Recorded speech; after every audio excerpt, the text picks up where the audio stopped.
A mente é como uma tela de cinema, onde projetamos nossas ideias, memórias e interpretações que fazemos sobre o que ocorre ao nosso redor. Então você está dirigindo e alguém fecha a frente de um outro carro mais à frente. Você se imagina na cena e começa a xingar o cara. Talvez imagine também que ele está revidando e inicia uma discussão. Ou talvez imagine ele pedindo desculpas, dizendo que estava passando mal e que nem tinha percebido o que tinha feito.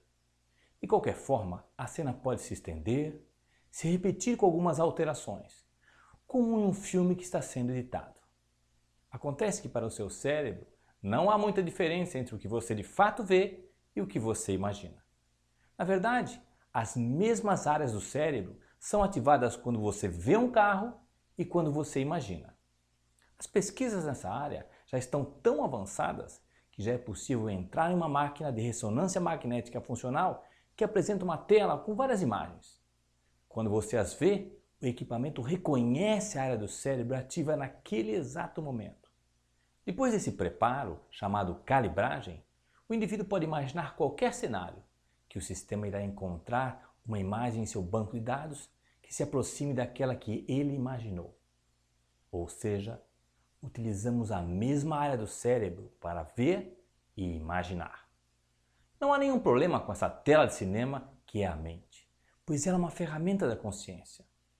O problema ocorre quando os filmes que passam nessa tela começam a competir com a realidade.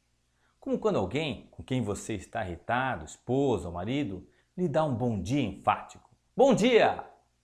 Mas a cena que ocorreu em sua mente pode ser bem diferente do que a que ocorreu.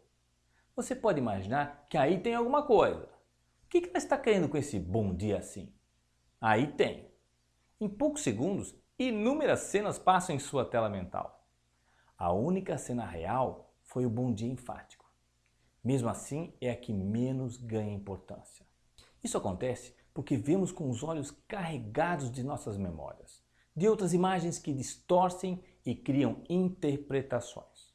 Quase nunca vemos as coisas como elas de fato são, pois estamos comparando com o que já conhecemos, com nossas experiências passadas, associando os fatos e criando novas cenas em nossa tela mental.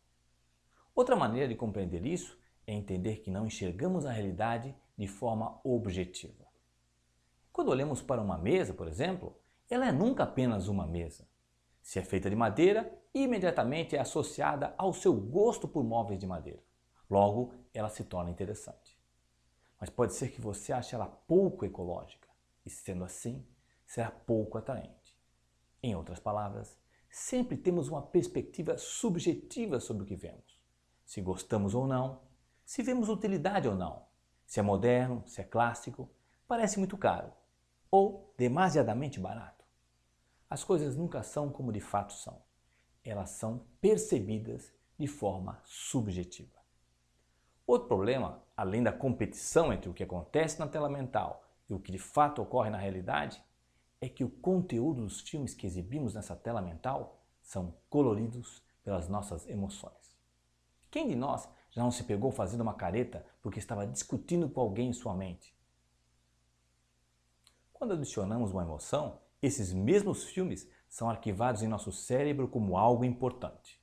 Quanto mais filmes dessa mesma natureza ou temas semelhantes são exibidos em nossa tela mental, mais importância o tema ganha. Na prática, há um recrutamento de redes neurais que reforçam o relacionamento entre si, através da bioquímica das emoções e da própria repetição do tema. É mais ou menos o que o Google ou a Netflix faz quando sugere para você assuntos baseados em seus interesses passados ou até recorrentes. Temos então duas situações problemáticas ocorrendo simultaneamente. A consideração exagerada que damos ao que passa na tela mental e a recorrência de temas que acabam por influenciar toda a programação do que passa pela tela mental. Quando isso ocorre, estamos programando o nosso subconsciente para atender a esta demanda.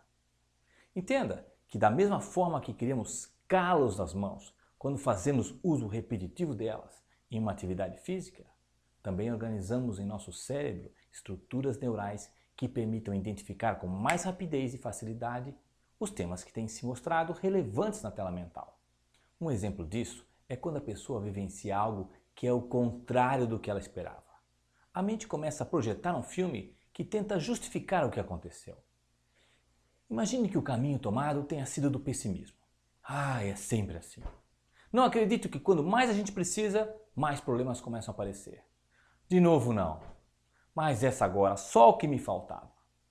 A propósito, todos vivenciamos situações que são o contrário do que esperávamos. Uma vez que as imagens, cenas e justificativas que são projetadas na tela mental assumam essa direção, começamos a viver uma realidade paralela em nossas mentes, onde nada é tão contabilizado quanto as situações que são contrárias às nossas expectativas. Entenda que mesmo que eu viva situações positivas ou que correspondam às expectativas, elas simplesmente não são contabilizadas e, com o tempo, é como se não ocorressem. Agora acrescente a isso o sentimento de frustração e irritação. Não é difícil começar a pensar que, se quiser bem feito, faça você mesmo. Ou ainda, eu sabia que não ia dar certo. O que tem sido apresentado na sua tela mental?